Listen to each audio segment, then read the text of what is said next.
चला तर मग 15 ऑगस्ट 1947 रोजी आपला भारत स्वातंत्र्य झाला. चला तर तुम्ही पण स्वातंत्र्य करतो तुम्हाला. तुझं काय चाललेत नाटक? अरे लेस उघडली ती हे लेस उघडलेली पोरं. शाळेत असताना आपलं बरं होतं, ऍटलिस्ट त्या पोरांना एक लुक मध्ये चूक त्यांची समजून तरी द्यायची यायची. उद्या यायची मोठी बरं 15 ऑगस्टला शाळेमध्ये जाऊन सारे भारतीय माझे बांधव आहेत असं बोलतील आणि हेच बांधव जेव्हा उद्या चमत्कार करतील, कोण देशद्रोह करेल, कोण दंगली करेल, कोण घोटाळे करेल, तर हे सगळं आम्ही कसं सहन करावं. असे जंगली तर आपल्या देशाला किती मागे घेऊन जात चाललेले आहेत. या पोरांना 15 ऑगस्टची 3 दिवसची सुट्टी नाही भेटली तर यांना विलाची ट्रिप प्लॅन करायला लागतात आणि यांना तर झोपून बेडमधून उठण्यावरून टाइम जात नाही. तर कशा प्रकारे आपला देश अजून पुढे जाणार आहे? भाषावादामध्येच फक्त तुम्हाला पुढे जायचे का? आता या पोराला मी कोणत्याही साच्यामध्ये टाकला, याची आकृती मी किती सुधारवायचा प्रयत्न करा तरी सुद्धा याची विकृतीच बनणार आहे. मगासपासून बोललेल्या गोष्टी मजाक मस्तीसाठी ठीक आहेत, पण आपल्याला काय कोणाला बोलायचं नाहीये, कारण की कृतज्ञता, आदर आणि जरा सन्मान व्यक्त करा की भारतासारख्या देशामध्ये आपण जन्माला आलो.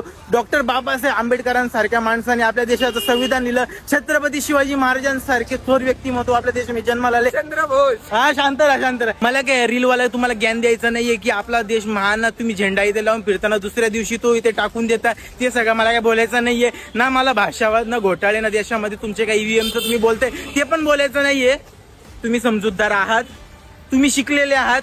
लिटरसी रेट वाढवा, आपण सगळे चांगले हुद्द्यावरती पोहोचू. या सर्व गोष्टी आपोआप कमी होतील रे. अरे आपण भारतीय भरपूर टॅलेंटेड रे. अरे आपल्या देशातून सोन्याचा धूर निघायचा, कारण की जहा डाल पर सोने की चिडिया करे बसे रे, वो भारत देश है मेरा. जय हिंद, जय भारत.